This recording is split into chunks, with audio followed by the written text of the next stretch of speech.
Imagine a Pleistocene night, roughly 30,000 years ago. The landscape is a freezing, unforgiving steppe, locked in the relentless grip of the last glacial maximum.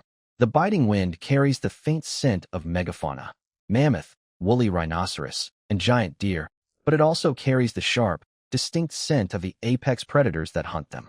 Among these predators are cave lions, short-faced bears, and the most efficient, ruthless pack hunters the world has ever seen, the gray wolves.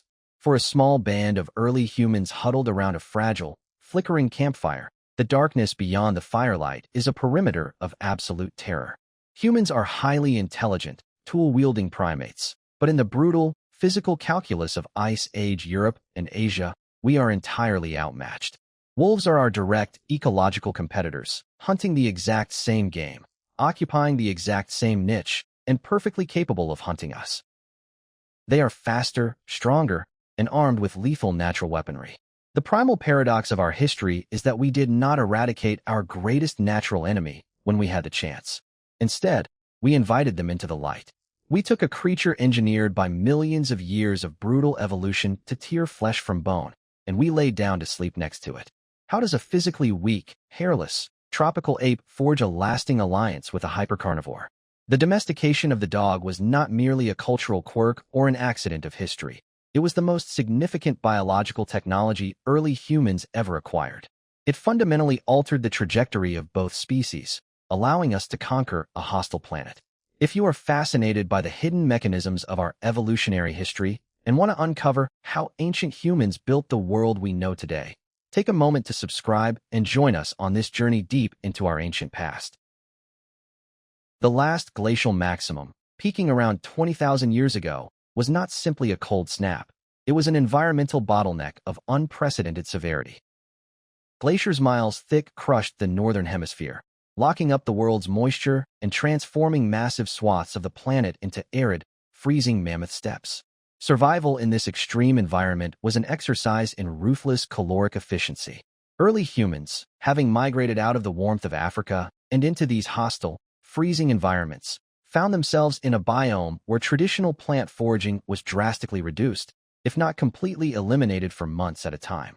They were forced into a corner, relying almost entirely on hunting massive, dangerous, unpredictable game. But humans are, at our core, persistence hunters. We are adapted to run down prey in the blistering heat of the savanna by exhausting them over long distances. In the freezing, snow-covered tundra, where every step burns precious calories, that strategy was heavily compromised. We desperately needed a way to locate prey across vast, featureless distances, track them through deep snow, and bring them to bay without expending lethal amounts of our own energy. We were an invasive species trying to master a biome already ruled by a highly adapted, indigenous predator. The gray wolf, Canis lupus, possessed absolutely everything humanity lacked. They had a sense of smell up to 100,000 times more sensitive than ours, capable of detecting a frozen carcass buried under feet of packed snow. They had immense stamina, thick insulating double coats, and a pack hunting structure that relied on complex coordination and silent, nonverbal communication. In the brutal, unforgiving economy of the Ice Age, humans and wolves were locked in a zero-sum game for the exact same scarce resources. Encountering a wolf pack on a fresh kill often meant a lethal confrontation. Yet, the intense environmental pressure of this freezing wasteland forced both species into closer, more dangerous proximity. As human hunting camps grew more established and successful, they generated a new, highly concentrated resource: massive piles of bones, fat scraps, and butchery waste. The tundra was a landscape of starvation, and human camps rapidly became artificial islands of caloric density. How exactly does a creature engineered for slaughter become a companion? For decades, the prevailing theory was one of active human capture. The romantic, almost cinematic idea that a brave hunter-gatherer found an orphaned wolf pup in a den, brought it back to camp, and intentionally tamed it. But modern genetics, archaeology, and evolutionary biology suggest a mechanism far more complex, entirely unromantic, and completely accidental. The most widely accepted model today among scientists is the self-domestication hypothesis. Wolves are highly stratified, hierarchical predators with distinct individual personalities.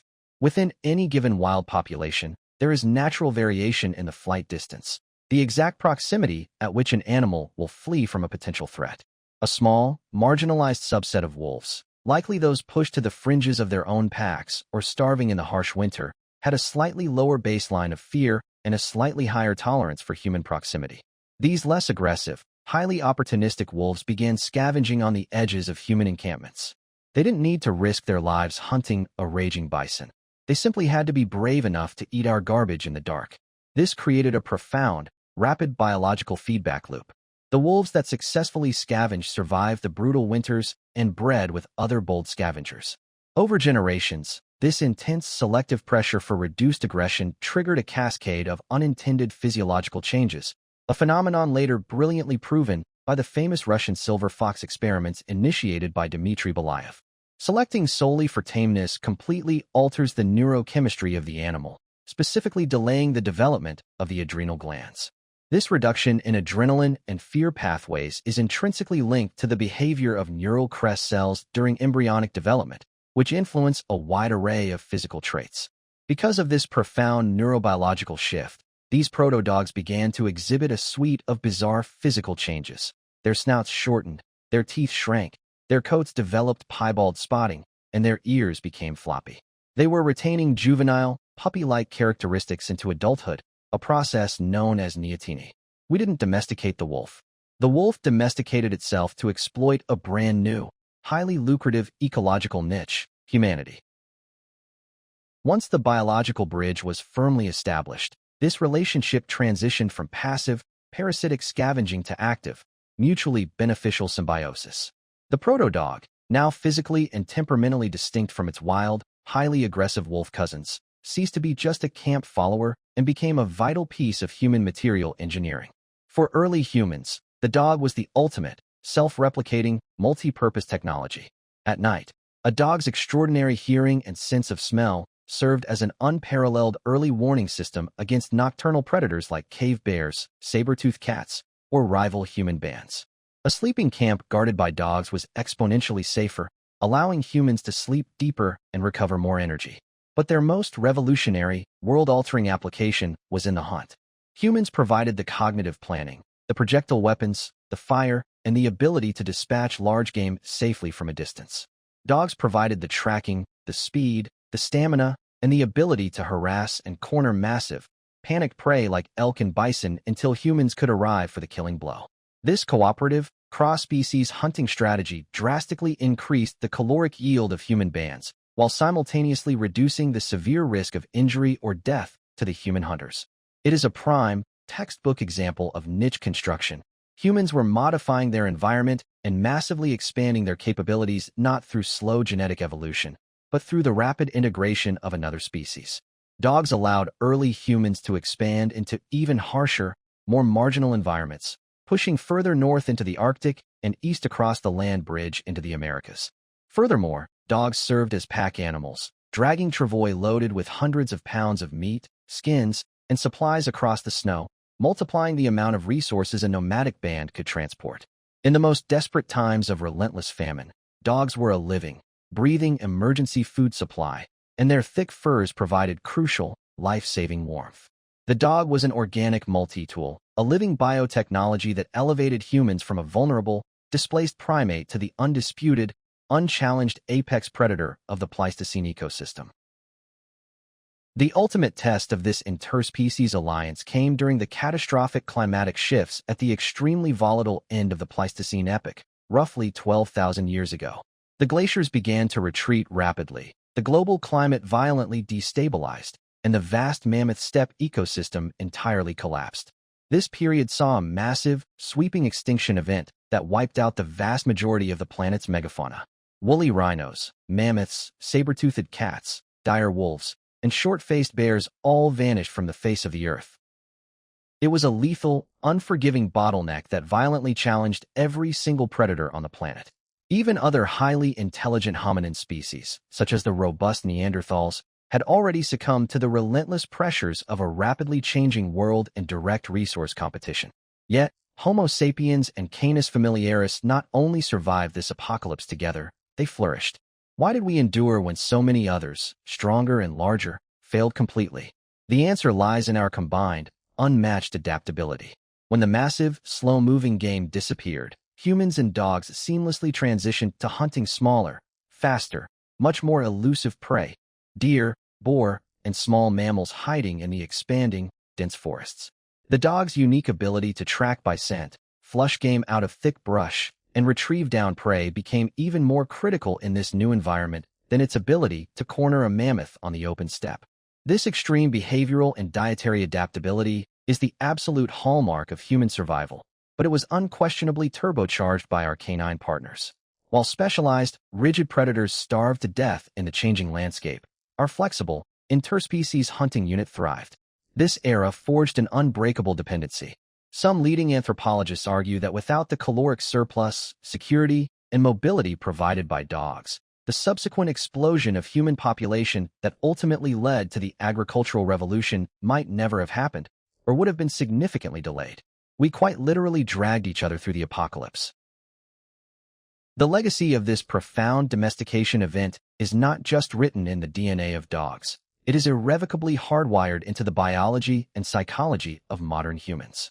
The relationship is so incredibly ancient and so incredibly deep that it has literally altered our internal chemistry.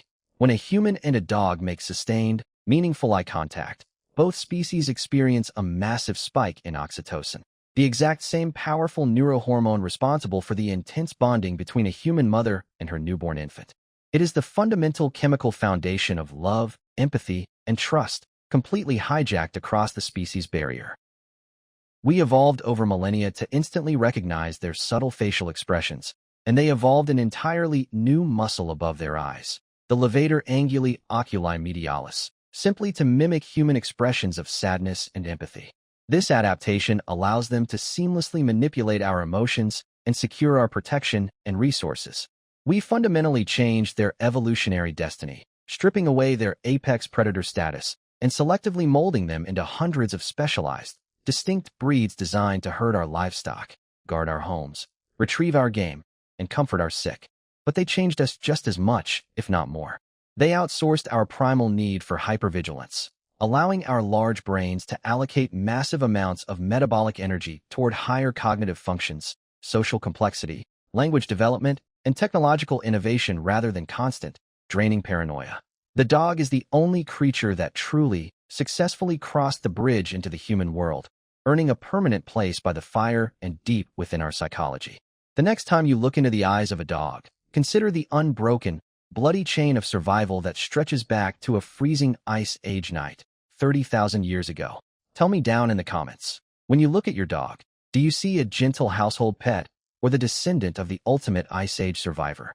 Let me know your thoughts. And if you want to continue exploring the deep, hidden history of human survival, make sure to like this video and check out our other documentaries.